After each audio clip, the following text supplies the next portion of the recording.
Clasico এই শব্দটার সাথে আমরা সবাই কম বেশি পরিচিত, যারা ফুটবল ফ্যান ডেফিনেটলি লা লিগা কিংবা ইপিএল এর সাথে এই শব্দটা খুব ওতপ্রোতভাবে জড়িত, এবং সেই শব্দটা যখন বিশ্বকাপে চলে আসে বুঝতেই হবে যে সমান শক্তির দুটো দল যখন লড়ছে তখন সেটাকে এল ক্লাসিকো না বলে আর কোনো উপায় নেই। It's Real Madrid versus Barcelona. একটু ঘুরিয়ে বললে ওয়ার্ল্ড কাপের পার্সপেক্টিভে it's Spain versus France. Two heavyweight teams are here for the first semifinal of this FIFA World Cup 2026।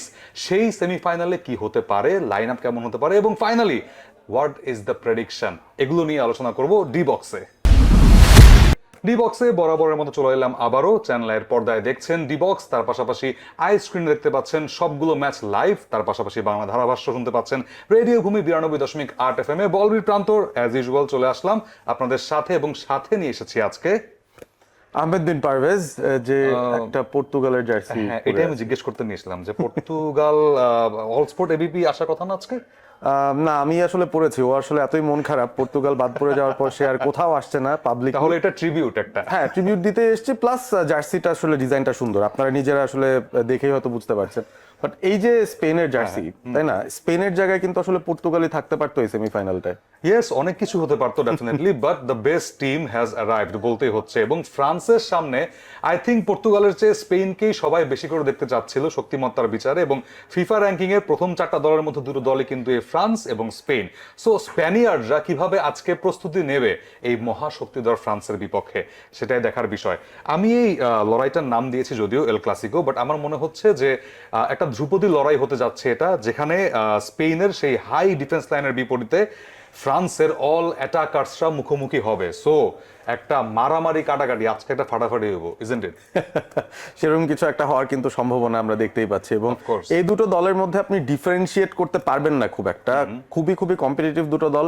এবারে ওয়ার্ল্ড কাপে তাদের যে জার্নিটা হয়েছে ওভারঅল, ফ্রান্স যেভাবে তারা উঠে এসেছে, নকআউট ফেজ যখন থেকে শুরু হয়েছে তখন কিন্তু ফ্রান্সের ডিফেন্সও দুর্বোধ্য, তারা কিন্তু এখনো পর্যন্ত কোনো গোল খায়নি।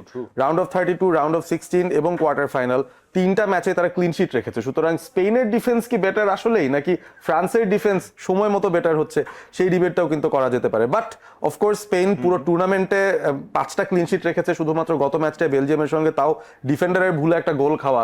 সেই বিষয়টা বাদ দিলে কিন্তু স্পেনের ডিফেন্স আসলেই দুর্বোধ্য ছিল, এবং উনাই সিমন থেকে শুরু করে তাদের দুই সেন্টার ব্যাক কুবার্সি এবং লাপোর্ট দুর্দান্ত খেলেছেন।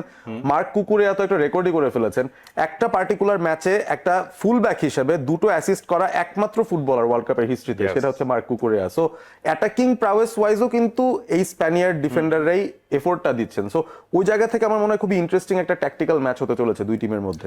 এক্স্যাক্টলি, একটু পুরান কাসন্দি ঘাটি আমি মানে পুরান কাসন্দি ঘাটতে ভালো লাগে মাঝে মধ্যে।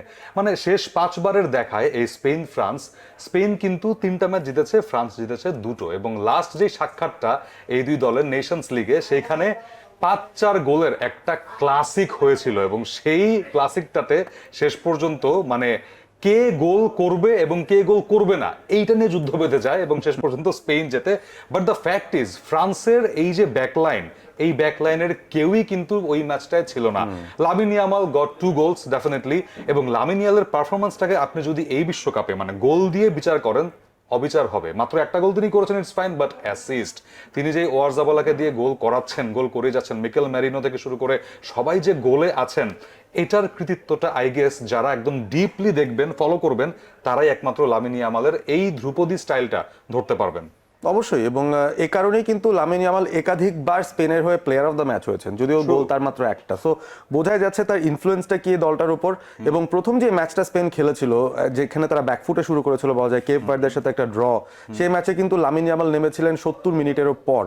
যখন থেকে তিনি স্টার্ট করা শুরু করলেন, তারপর কিন্তু স্পেনকে হারানো যায়নি। ইয়েস, এবং তারপর কিন্তু স্পেনকে হারানো যায়নি, তারা প্রত্যেকটা ম্যাচ জিতেছে। গ্রুপ পর্ব পেরিয়ে যখন নকআউটে এসেছিল, সেখানেও তারা অস্ট্রিয়াকে উড়িয়ে দিয়েছে 3-0 গোলে, এবং তারপর আস্তে আস্তে করে তারা পর্তুগালকে 1-0 গোলে হারালো, গত ম্যাচে বেলজিয়ামকে তারা 2-1 গোলে হারালো।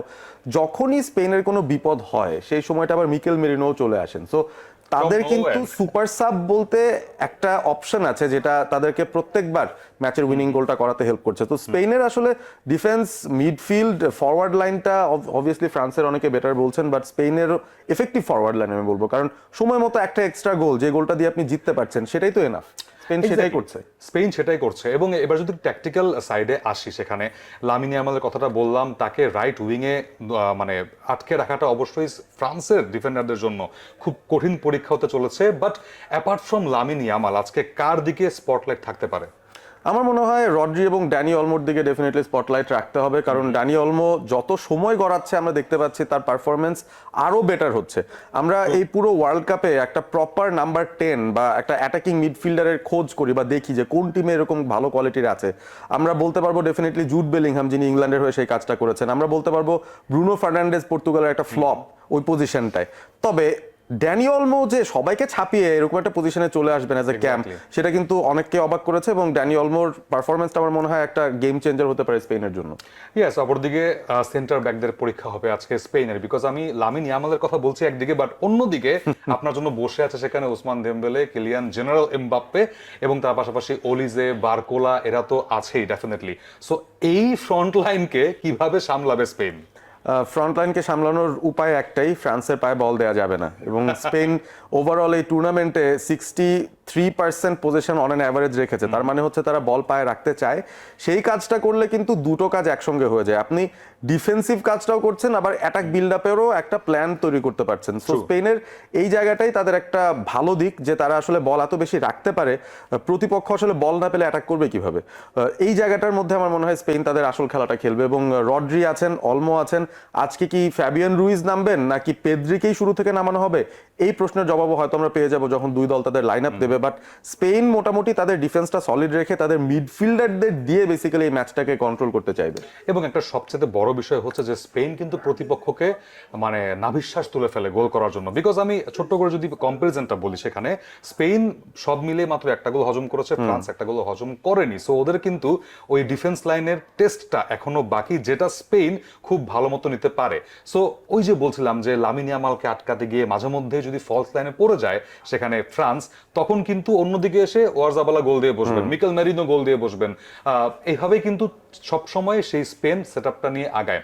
টকিং অ্যাবাউট টু কোচেস, সেই মানে দর্শনটা যদি বলি আমি, সেখানে দে লা ফুয়েন্তে ডেফিনেটলি ট্যাকটিক্যালি অনেক ওই টিকি টাকা প্রজন্মের কোচ থেকে বের হয়ে এসে একটু আক্রমণাত্মক টিকি টাকা পছন্দ করেন। আবার ফ্রান্সের যদি বলি, দিদিয়ার দেশোয়ার কাছে সেই অপশনটা আছে একটা অল আউট অ্যাটাকে যাওয়ার, এবং সেখানেই শেষ যেই প্রহরী, সেই প্রহরীদের কথা চলে আসে সেখানে। সো উনাই সিমন এখন পর্যন্ত দুর্দান্ত করেছেন। অপরদিকে মেঘনান, তিনি কিন্তু ওই টেস্টটা এখনো করেনি, এবং তিনি কিভাবে স্পেনের এই মানে ফরওয়ার্ডদেরকে সামলাবেন, এটা একটা দেখার মতো বিষয় হতে পারে, ইজন্ট ইট? ইন্টারেস্টিং একটা ব্যাটল হবে আমার মনে হয়। এবং মাইনান আসলে এখনো পর্যন্ত টেস্টেড হননি। আমরা উপমেকানো এবং সালিবার কথা বলতে পারি, তারা একটা চমৎকার ডিফেন্সিভ ডুও এবং আমরা জানি তাদের কোয়ালিটি কেমন। এবং উপমেকানো কিন্তু এই ওয়ার্ল্ড কাপেরই সবচেয়ে হাই রেটেড ডিফেন্ডার, 7.7 রেটিং রেখেছেন তিনি পুরো টুর্নামেন্ট জুড়ে, যেটা আর কোনো সেন্টার ব্যাকের নেই। সো ক্রেডেন্সিয়াল ওয়াইজ, পরিসংখ্যান ওয়াইজ সালিবা এবং উপমেকানো বেশ সলিড। বাট ব্যাপারটা হচ্ছে তাদের সামনে যারা আছেন তারা কি ওই লেভেলের প্রেসিংটা করতে পারবেন কিনা, বা তারা তাদেরকে কতটুকু হেল্প আউট করতে পারবেন। রাবিও কিংবা মানু কোনে কিংবা চুয়ামেনি, যেই খেলুক না কেন, ওই স্পেনের মিডফিল্ডের সঙ্গে আসলে পেরে ওঠাটা ডিফিকাল্ট হবে। ছোট্ট করে যদি আমি আসি, এই যে সুয়ামেনের কথাটা বললেন, ডেফিনেটলি লা লিগায় তিনি কিন্তু ইয়ামাল সহ বাকি সবাইদেরকে খুব ভালো মতো সামলান, ফেস করেন, অভিজ্ঞতাটা আছে। অপরদিকে যদি আমি বলি কুবার্সি, তারও অভিজ্ঞতাটা আছে, এমবাপ্পেকে থামিয়ে দেওয়া মাদ্রিদের সেই ফরওয়ার্ড লাইনটাকে। সো এটাও কিন্তু আরেকটা ভালো টেস্ট হতে যাচ্ছে, যে সেই লা লিগার এক্সপেরিয়েন্সটা এই দুই দল কিভাবে সামাল দেয় এবং কিভাবে সেটাকে কাজে লাগায়। ফাইনালে যদি আমি চলে আসি, আজকের এইটা নিয়ে বেশি কথা বলার নেই, বিকজ ফাইনালের আগে আমার মনে হচ্ছে এটা একটা অনুফাইনাল হতে পারে।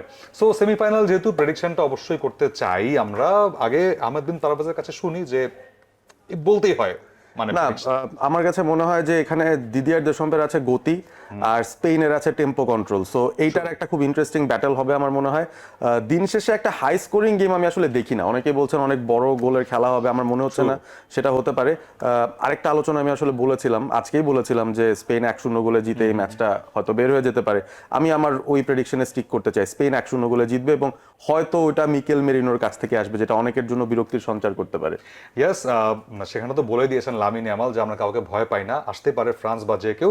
সো দেখা যাক, আমার বাজিটা অবশ্যই ফ্রান্সের পক্ষেই থাকবে, আমি রাখছি 2-0 আই গেস, এরকম একটা প্রেডিকশন আমি দিতে চাই বলবীর প্রান্তর। সো আপনাদের প্রেডিকশন কি অবশ্যই জানিয়ে দেবেন খেলা শুরুর আগে আগে চটজলদি সেই চ্যানেল আইয়ের ফেসবুক পেজেও কিন্তু এই ভিডিওটা যায়, কন্টেন্টটা যায়, সেখানে জানাতে পারেন। রেডিও ভূমির ফেসবুক পেজেও কন্টেন্টটা আপলোড হয়, সেখানেও জানাতে পারেন। আজকের মতো বিদায় নিচ্ছে আপাতত। বাংলা ধারাভাষ্য শুনবেন অবশ্যই স্পেন ফ্রান্স এই সেমিফাইনাল সহ বাকি 3টা ম্যাচের, এবং অবশ্যই আইস্ক্রিনের পর্দায় দেখবেন লাইভ ম্যাচ, এবং চ্যানেল আইয়ের পর্দায় ডি বক্স দেখতে আগামীকাল আবারও টিউন ইন করবেন। আজকের মতো বিদায় নিচ্ছি, good night from D box.